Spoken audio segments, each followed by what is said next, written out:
1847ರಲ್ಲಿ British ಅವರು ತೆಗೆದಿರುವ ಅತ್ಯಂತ ಅಪರೂಪದ ಚಿತ್ರ. ಈ ಚಿತ್ರದಲ್ಲಿ ಇರುವವರು ಯಾರು ಅಂದ್ರೆ ತ್ಯಾಗರಾಜ ಸ್ವಾಮಿಗಳು. ಇವರ ಬಗ್ಗೆ ಕೆಲವು ಆಸಕ್ತಿಕರವಾದ ಶಾರ್ಟ್ ವಿಡಿಯೋ ಇಲ್ಲಿದೆ ನೋಡಿ.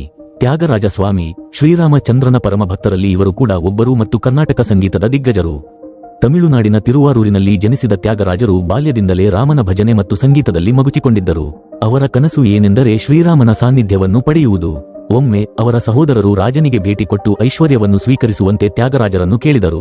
ಆದರೆ ತ್ಯಾಗರಾಜರು ರಾಜನ ಕೊಟ್ಟ ಐಶ್ವರ್ಯವನ್ನು ತಿರಸ್ಕರಿಸಿ, ನನಗೆ ರಾಮನೇ ಎಲ್ಲ, ರಾಮನಿಗಿಂತ ದೊಡ್ಡ ಐಶ್ವರ್ಯ ನನಗೇನಿದೆ ಎಂದು ಭಕ್ತಿಯಲ್ಲಿ ತೊಡಗಿಕೊಂಡರು. ಅವರಿಗೆ ಶ್ರೀರಾಮನ ಮೇಲೆ ಆದ ಭಕ್ತಿ, ಅವಿರತವಾದ ಸಾಧನೆ ಮತ್ತು ಸನ್ಯಾಸ ಜೀವನವು ಅವರಿಗೆ ಶ್ರೇಷ್ಠತೆಯನ್ನು ತಂದಿತು. ಅವರ ಕೀರ್ತನೆಗಳು ಇಂದಿಗೂ ಪ್ರಪಂಚದಾದ್ಯಂತ ಭಕ್ತರ ಮನಸ್ಸನ್ನು ತಲುಪಿಸುತ್ತಿವೆ, ಶ್ರೀರಾಮನ ಸ್ಮರಣೆಯನ್ನು ಮುಟ್ಟಿಸುತ್ತಿವೆ. ಸ್ನೇಹಿತರೆ, ತ್ಯಾಗರಾಜ ಸ್ವಾಮಿಗಳ ಬಗ್ಗೆ ಲಾಂಗ್ ವಿಡಿಯೋ ಬೇಕಿದ್ದರೆ ಕಾಮೆಂಟ್ನಲ್ಲಿ ತಿಳಿಸಿ. ಮುಂದೆ ಬರುವ ವಿಡಿಯೋದಲ್ಲಿ ಲಾಂಗ್ ವಿಡಿಯೋ ಮಾಡಲು ಪ್ರಯತ್ನಿಸುತ್ತೇನೆ. ಜೈ ಹಿಂದ್, ಜೈ ಕರ್ನಾಟಕ.